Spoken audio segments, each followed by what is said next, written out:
जैसा कि हमें मालूम है इस वीकेंड होने वाले पिट्सबर्ग प्रो में काफी बड़े बड़े नाम हम लोग को गेस्ट पोजिंग करते हुए नजर आने वाले हैं, जहां पे सबसे बड़े नामों में से एक थे बिग रैमी, जो कि 2 टाइम मिस्टर ओलंपिया चैंपियन है, जिनका फैंस बेसब्री से इंतजार कर रहे थे उनको वापस से स्टेज पे देखने के लिए। लेकिन दोस्तों जो 2 साल पहले हुआ था वो फिर से हो गया है। इस बार थोड़ी सर्कमस्टांस बेहतर है, लेकिन हम फैंस जैसा चाहते थे वो तो बिल्कुल नहीं हुआ है। यहाँ पे दोस्तों बिग रैमी ने अनाउंसमेंट कर दी है कि वो नहीं आने वाले हैं गेस्ट पोजिंग करने के लिए पिट्सबर्ग प्रो में, जिसका रीजन उन्होंने बताया है कि उनका वीजा नहीं मिल पाया है। एक इजिप्ट का सिटीजन होने की वजह से उनका यूएसए का वीजा अप्रूव नहीं हो पाया, जिसकी वजह से हम लोग को वो पिट्सबर्ग प्रो में गेस्ट पोजिंग करते हुए नहीं दिखने वाले हैं। अब दोस्तों काफी फैंस इंक्लूडिंग मी बहुत ज्यादा बेसब्री से इंतजार कर रहे थे रैमी की फिजिक को देखने के लिए कि क्या रैमी की फिजिक में वो वापस से इंप्रूवमेंट जो वो करने के लिए गैप लिए थे, वो इंप्रूवमेंट जिसको जजेस ने उनके लिए एक बहुत बड़ा ऑब्स्टिकल बताया था वापस से मिस्टर ओलंपिया की ट्रॉफी अपने हाथ करने में, वो इंप्रूवमेंट जिसने उनकी फिजिक को एक भद्दा लुक दे दिया था। ये सारी चीजें जैसे कि उनकी एट्रोफीड लोअर बैक, उनकी ट्राइसेप्स में हम फैंस एक इंप्रूवमेंट देखना चाह रहे थे, और वो इंप्रूवमेंट हम लोग को प्रॉपरली बाकी दूसरे और उसी लेवल के एथलीट से कंपेयर करते हुए दिख पाती, क्योंकि हम सब जानते हैं कि इंस्टाग्राम पे कैसी स्टोरी रहती है और रियल लाइफ स्टेज पे कैसी स्टोरी रहती है। हमें कितने ज्यादा डिफरेंट वर्जन एक एथलीट के दिख सकते हैं ये हम लोग 2022 का मिस्टर ओलंपिया ही देख के बता सकते हैं, जहाँ पे सब लोग बिग रैमी को एज अ विनर चूज कर रहे थे और वहां पे उनकी परफॉर्मेंस काफी ज्यादा नाखुश कर देने वाली थी। हम सब यही देखना चाहते थे कि क्या बिग रैमी ने अपनी स्टेम सेल थेरेपी की वजह से फिजिक में कुछ इंप्रूवमेंट, फिजिक में कुछ रिकवरी की भी है कि नहीं। लेकिन अफसोस दोस्तों वो हम लोग को देखने को स्टेज पे तो नहीं मिल पाएगा। अब देखना ये होगा कि क्या एक फिजिक अपडेट अपने फैंस के लिए बिग रैमी शोकेस करते हैं कि नहीं। काफी फैंस उनके इस पोस्ट में कमेंट सेक्शन में यही बोल रहे कि हम लोग को आपकी फिजिक देखनी है, लेकिन पता नहीं अब हमारी वो चाह पूरी हो पाएगी कि नहीं। खैर ओवरऑल बात करें तो 2022 में जो हुआ था उससे तो यहाँ पे कई गुना ज्यादा बेहतर स्टेप उठाया है बिग रैमी ने। यहाँ पे लोगों को एड्रेस कर दिया है, लोगों को बता दिया है कि वो नहीं आने वाले हैं, लोगों को अपनी प्रॉब्लम बता दी है कि वो क्यों नहीं आने वाले हैं। और जैसा कि उन्होंने 2022 में किया था, एकदम ही से सबको अचानक से पता चला कि वो नहीं आने वाले हैं शो के दिन, ये काफी ज्यादा उनकी एक क्रेडिबिलिटी को नीचे कर दिया था, जिसकी वजह से काफी लोग बोलते हैं कि ये भी एक बहुत बड़ा रीजन था रैमी की खराब प्लेसिंग्स का। अब सच क्या है ये तो IFBB ऑफिशियल्स ही जानते हैं। देखना यही होगा कि आने वाले टाइम रैमी के करियर के लिए कैसा होने वाला है, क्योंकि इस टाइम तो दोस्तों रैमी का करियर बहुत ज्यादा नीचे जाता जा रहा है। फैंस के दिमाग में, IFBB के दिमाग में अपनी क्रेडिबिलिटी रैमी बहुत ज्यादा खोते जा रहे हैं। इसी के साथ यहाँ पे हम एक और एथलीट के बारे में बात करना चाहेंगे जिसको भी पिट्सबर्ग प्रो में गेस्ट पोजिंग करनी थी, बट अपनी हेल्थ की वजह से वो नहीं कर पाएगा। दोस्तों मोहम्मद शबान का हाल ही में नाम उठ के आया था कि वो गेस्ट पोजिंग में हम लोग को नजर आने वाले हैं पिट्सबर्ग प्रो की, लेकिन अभी उन्होंने अपनी एक इंस्टाग्राम की पोस्ट डाली है जहाँ पे उन्होंने ये हम लोग को क्लियर कर दिया है कि वो हम लोग को नहीं दिखने वाले हैं, जिसका रीजन अपनी इंस्टाग्राम की कैप्शन में उन्होंने स्टेट किया है, जहाँ पे वो बताते हैं काफी अजीब घटनाएं उनके साथ हुई। सबसे पहले तो उनको ये लगा कि उनको बुखार आ रहा है, उनकी तबीयत नहीं सही है, लेकिन कुछ ही देर बाद उनकी बॉडी शट डाउन होने लगी, उनको बहुत ही दर्दनाक सेंसेशन फील होने लगी उनकी लोअर बैक में, जिसके बाद धीरे धीरे करके वो सारी फीलिंग्स खोते जा रहे थे अपने लेग्स में, और ये काफी दहला देने वाली चीज थी। जिसके बाद वो डायरेक्टली हॉस्पिटल में एडमिट हो गए, जहाँ पे उनको पता चलता है कि एक इन्फेक्शन के चलते उनके ऑर्गन्स शट डाउन होने लगे थे। उसके बाद मोहम्मद शबान ये भी बोलते हैं कि अगर वो डिस्चार्ज जल्दी हो गए और ट्रैवल कर पाए वो, तो वो डेफिनेटली आएंगे पिट्सबर्ग प्रो में, भले ही गेस्ट पोजिंग ना करें, लेकिन फैंस से मिलने के लिए वो लोग जरूर आएंगे। दोस्तों मैं तो यही चाहता हूँ कि जल्द से जल्द मोहम्मद शबान रिकवरी करें और वापस से हेल्दी हो जाए। दोस्तों इसके बाद एक बड़ी खबर आती है नेक्जिला की तरफ से, जो कि सैमसन दौदा की फुटस्टेप्स को ही फॉलो करते हुए ऑक्सीजन जिम कुवैत में पहुंच गए हैं, जहाँ पे वो भी अब अपने ऑफ सीजन की ट्रेनिंग की शुरुआत करेंगे। साथ ही साथ दोस्तों सैमसन दौदा ने भी ये ऑफिशियल कर दिया है कि वो ऑक्सीजन जिम में ही ट्रेनिंग करने वाले हैं, जहाँ पे उनकी कोच उनकी वाइफ रहने वाली है। दोस्तों जैसा कि हम लोग जानते हैं पहले भी अपने पुराने कोच मिलोस सार्चेव की क्रेडिबिलिटी बहुत ज्यादा कम कर दी है सैमसन दौदा ने, ये बोल के कि ओलंपिया में और उससे पहले उनके शो में उनकी मदद तैयारी करने के लिए उनकी पत्नी ने ही की थी, उनकी वाइफ ने ही की थी। आई थिंक मैं मिलोस सार्चेव होता तो मैं इस सेंटेंस से खुश तो ना ही होता। उसी के साथ दोस्तों मुझे पता नहीं यहाँ पे क्या हो रहा है सैमसन दौदा के साथ, लेकिन उन्होंने मिलोस सार्चेव समेत क्रिस कॉर्मियर और डेनिस जेम्स को ब्लॉक कर दिया इंस्टाग्राम से। अब इन लोग का अपना ही कुछ चल रहा है, अब इसके बारे में मैं तो ज्यादा कमेंट नहीं करना चाहता हूँ। ये सब दोस्तों पिटी चीजें होती है, हम अपनी यूपी की भाषा में बोले तो ये सब चिरकुटाई होती है, जो कि काफी ऐसी बड़ी स्टेज पे सेलिब्रिटीज करते हैं, सिर्फ बॉडी बिल्डिंग में ही नहीं और दूसरी इंडस्ट्रीज में तो इससे भी ज्यादा ये सारी चीजें हैं, जो कि मुझे नहीं समझ में आती और ना मैं कभी समझना चाहूंगा इन सब चीजों को। वैसे तो मैं आप लोग को ये भी बता देना चाहता हूँ कि मैं वो सबसे पहला यूट्यूबर था जिसने कवर किया था कि सैमसन दौदा कुवैत में आ गए उनकी स्टोरीज को देखने के बाद। और मैं ये चीज सिर्फ इसलिए बता देना चाहता हूँ कि काफी लोग कभी कभी मेरी वीडियोस में कमेंट करते हैं कि मैं अप टू डेट अपडेट्स नहीं देता हूँ। दोस्तों जो भी आप लोग को एक वीडियो में अपडेट मिलती है वो एकदम रिसेंट होती है हर एक एथलीट की। वहाँ कुछ अपडेट्स पुरानी हो जाती है, लेकिन वो इतनी बड़ी अपडेट होती है जिसको कवर करना बहुत जरूरी होता है। इस वजह से मैं कुछ पुरानी अपडेट्स डाल देता हूँ वीडियोस में, बट मैं हमेशा यही कोशिश करता हूँ कि सबसे लेटेस्ट सबसे रिसेंट अपडेट्स आप लोग के सामने सबसे पहले रखूं। बट अगर मैं कोई पुरानी अपडेट्स रख देता हूं तो सबसे पहले लोग आते हैं वो बोलने। लेकिन जब मैं ऐसी अपडेट रखता हूं जिसको किसी ने भी कवर नहीं किया Indian body building YouTube space में, तब मैं ज्यादा लोगों नहीं देखता हूं ये चीज बोलते हुए। एनीवेज,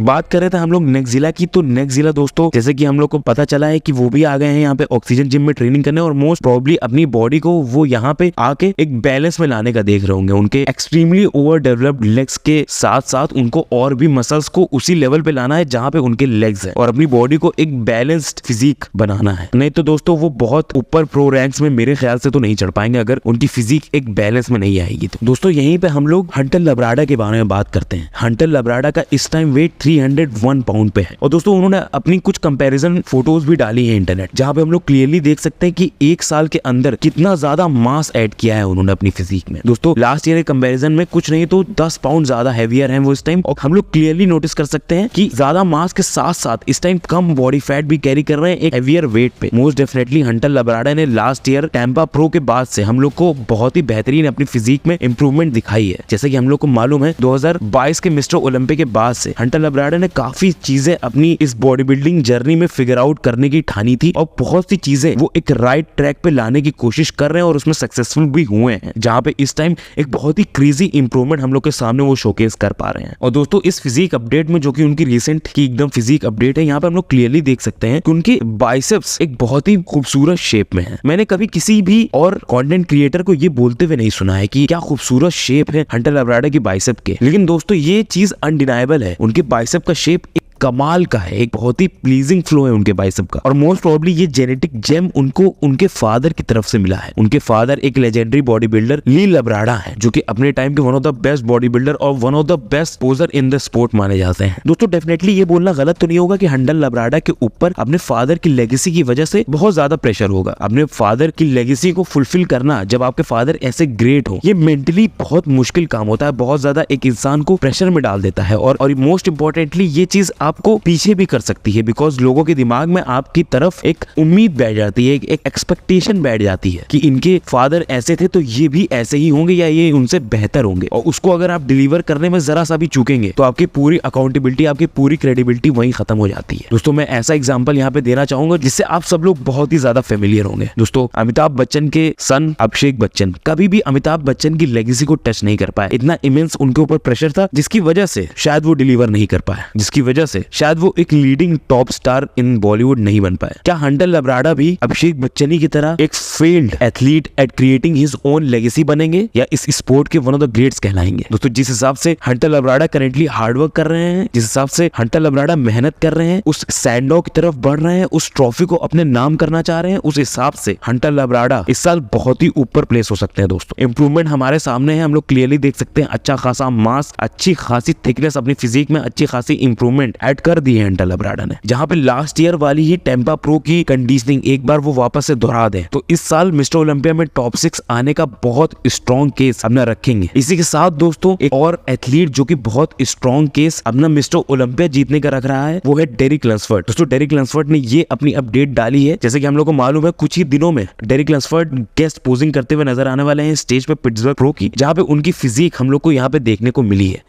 एंड क्लियरली मैं उनके लेग्स में डेफिनेटली इंप्रूवमेंट देख पा रहा हूँ, अच्छी खासी राउंडनेस देख पा रहा हूँ। एक मास पहले जो था उनका वो अब और ज्यादा बढ़ा हुआ नजर आ रहा है। अब एक 3D इफेक्ट उनके लेग्स में हम लोग डेफिनेटली देख सकते हैं, और ज्यादा सेपरेशन भी और ज्यादा डेफिनेशन भी हम लोग देख सकते हैं। ऑफ कोर्स उनकी अपर बॉडी तो माइंड ब्लोइंग है ही, कमाल की राउंडनेस कैरी करता है अपने चेस्ट में, अपने शोल्डर्स में, लेकिन मेरे ख्याल से दोस्तों लेग्स अब उनका एक वीक पॉइंट की कैटेगरी से हटता हुआ नजर आ रहा है मुझे। लेग्स में जिस टाइप की इंप्रूवमेंट इस टाइम वो कर रहे हैं, नो डाउट लेग्स में अच्छा खासा मास इस टाइम उन्होंने ऐड किया है, और definitely keeping one of the best coach to his side उनको डेफिनेटली बहुत ज्यादा मदद कर रहा होगा। एक ऐसा कोच जिसने काफी बड़े बड़े एथलीट्स, काफी मिस्टर ओलंपियन को ट्रेन किया है, काफी एथलीट्स को मिस्टर ओलंपिया की ट्रॉफी दिलवाई है, वो कोच के साथ काम कर रहे हैं डेरिक लंसफर्ड। तो डेफिनेटली इंप्रूवमेंट की तो उम्मीद हम लोग लगा ही सकते हैं डेरिक लंसफर्ड से इतनी, और उनके जैसे क्रेजी जेनेटिक्स के चलते ऐसी इंप्रूवमेंट इस टाइम स्टेज पे करके आना उनके लिए एक बहुत बहुत बड़ी पॉसिबिलिटी है।